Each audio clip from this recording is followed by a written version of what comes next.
Bon, je pars à l'aventure. On a déjà débuté la journée avec notamment une séance de salle de sport avec mon hôte. C'était plutôt cool, ça faisait longtemps que j'y étais pas allé. C'était plutôt sympa. Et puis là, je me dirige moi un peu plus vers les environs de là où je suis logé. Donc on va pas aller visiter le centre d'Oslo aujourd'hui. On ira demain. Mais voilà, on va voir un petit peu ce qu'il y a dans les environs.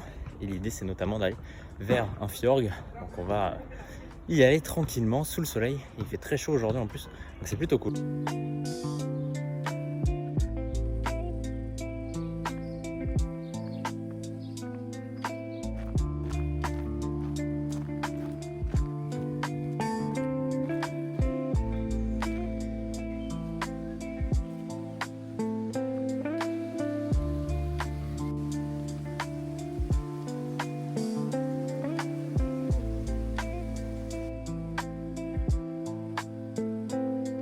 Bon, ça y est, on est repassé par le petit chemin que l'on avait déjà vu il y a quelques temps. C'était 2 jours quand j'avais tous mes gros sacs là, mais je ne l'avais pas pris, c'était un peu dangereux. Donc là, on l'a pris et puis on se retrouve dans la forêt cette fois, un peu hors des sentiers battus. Donc on va se promener un petit peu là-dedans. Puis l'idée, c'est toujours d'aller jusqu'à l'eau.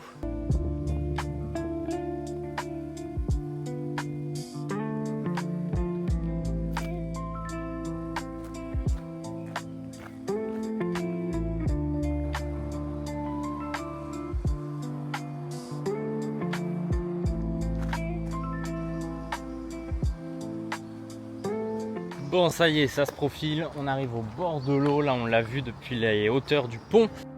Toute cette zone naturelle du Lienskollen sur la rive est du Bunnefjorden a été achetée par la municipalité d'Oslo à des fins de loisirs de plein air et de plages publiques en 1937, créant ainsi un grand sentier de randonnée faisant le tour de cette colline.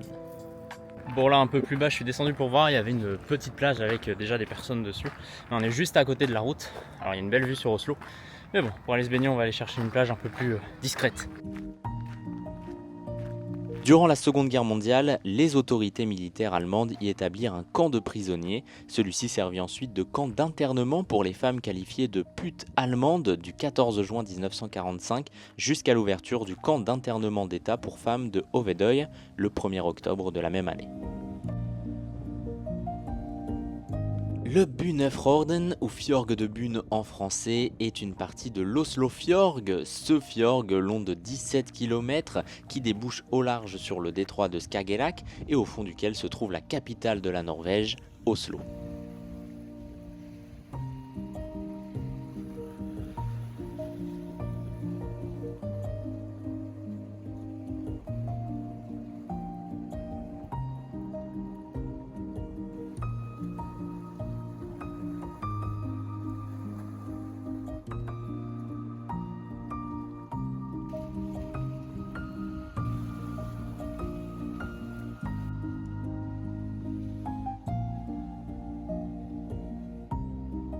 Bon, après l'effort, le réconfort, petite pomme. Et c'est déjà l'heure du départ puisque je suis pas si près que ça de mon logement. Donc on a 1h30 à peu près de marche pour rentrer. Et il faut que je sois rentré à 20h puisque j'ai un coaching ce soir en visio. Mais voilà, en tout cas très très sympa franchement. Regardez-moi cette vue. Juste incroyable.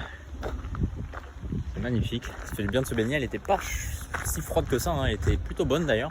Le problème c'est qu'il y a pas mal de vent, donc forcément ça rafraîchit un peu, mais très très agréable de se baigner quand même ici, dans ce cadre, avec un grand ciel bleu, soleil, forêt, mer, bref. On peut pas espérer mieux, hein. Franchement, c'est le kiff.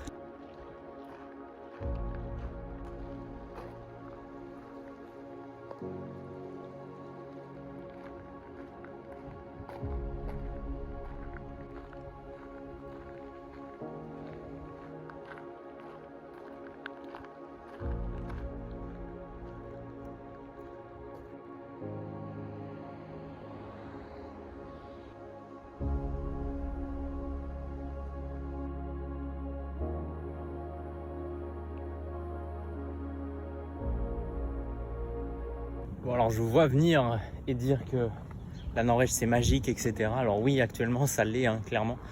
Grand soleil, grand ciel bleu, 25 degrés, la mer, la forêt, bref, des maisons sublimes. Forcément, ici c'est magique actuellement.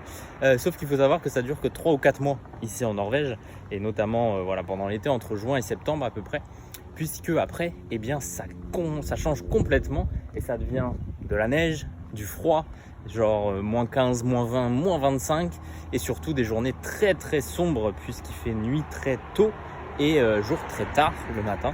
Donc c'est genre voilà, 5-6 heures de soleil par jour, alors qu'actuellement c'est un peu l'inverse, il fait jour presque toute la journée et presque toute la nuit aussi. C'est pas une nuit noire complète ici actuellement, et plus on monte en haut du globe, plus ça va être le cas, hein. Donc l'idée c'est notamment d'aller tout en haut de la Norvège, et en ce moment tout en haut de la Norvège, eh bien il fait jour 24 heures sur 24, et ça c'est assez incroyable. Donc j'ai aussi envie de vivre cette petite expérience. Mais voilà, en tout cas l'été ici c'est effectivement assez incroyable quand il fait beau comme ça, c'est pas tout le temps le cas. Mais l'hiver c'est aussi très très rude, et ça il faut y être préparé. Donc je pense qu'un jour je reviendrai dans ces coins en Scandinavie l'hiver pour voir un petit peu ce que ça donne. Mais ce sera pas du tout la même ambiance, ça c'est clair.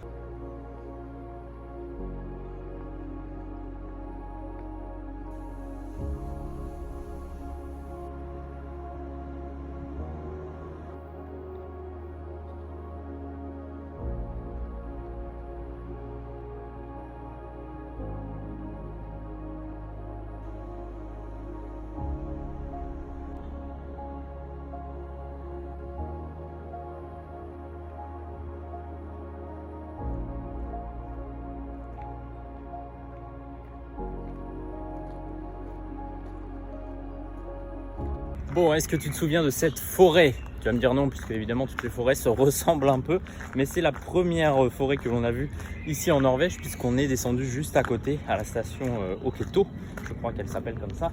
Et donc on a marché ici avec tous les bagages, etc. là pendant 45 minutes pour aller à notre hébergement. On y retourne, on y est là cette fois. L'idée c'est d'aller tout simplement au supermarché, une demi-heure de marche à peu près.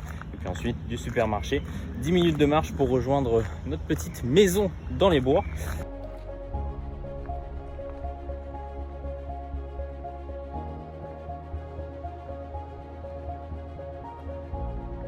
Ouais, aujourd'hui c'était pas forcément la journée la plus intéressante au niveau des aventures, mais par contre au niveau des paysages, je pense que c'était quand même pas mal, hein. On va pas se mentir, ça vaut le coup de venir en Norvège juste pour ces forêts, juste pour ces fjords, la mer, ces petites balades. Bref, c'est juste sublime. Demain, de toute façon, on repartira dans le centre d'Oslo pour découvrir la suite et surtout le centre de cette ville qui est quand même assez importante, assez grande, mais aussi très importante évidemment pour la Norvège, hein, parce que c'est là où il y a la plupart de ses habitants tout simplement.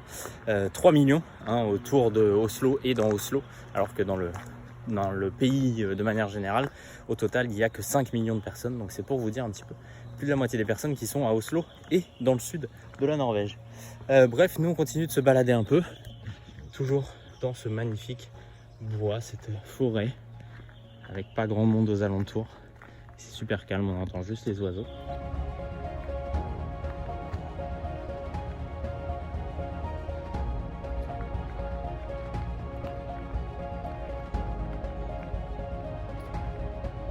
Bon, évidemment, qui dit même chemin que le premier jour ici, dit même côte.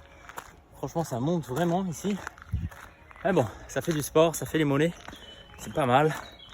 En plus, c'est gratuit, on en profite.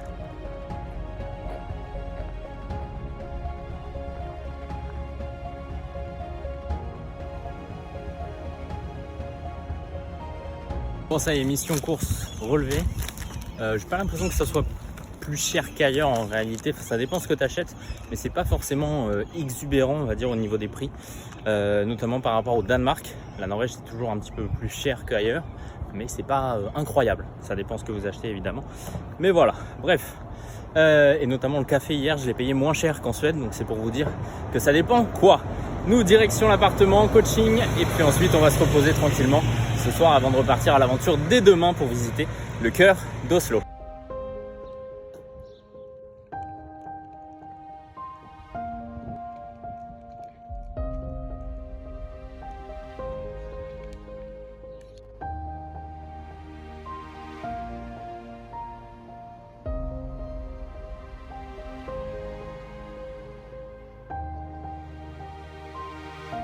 Bon, il est 22h30 et regardez encore cette lumière, c'est incroyable. On a un petit sunset là-bas. En réalité, ici, la nuit, en fait, il fait jamais nuit vraiment. Il y a toujours une belle petite lumière. Tu peux marcher pratiquement toute la nuit en fait, sans forcément besoin de lumière. C'est assez particulier, et je sais que quand on montera au nord, ce sera encore plus le cas puisqu'il fait jour 24 heures sur 24 à cette époque, donc ce sera vraiment incroyable et particulier aussi comme expérience. Mais moi, à 22h30, je suis reparti marcher un petit peu. On va se balader un peu là dans le quartier, mais je suis parti de l'autre côté. Donc on va voir un petit peu, on va pas forcément aller très loin, mais juste histoire de digérer. Et puis demain matin, j'essaierai de ne pas partir trop tard pour aller découvrir le maximum de choses dans la ville d'Oslo.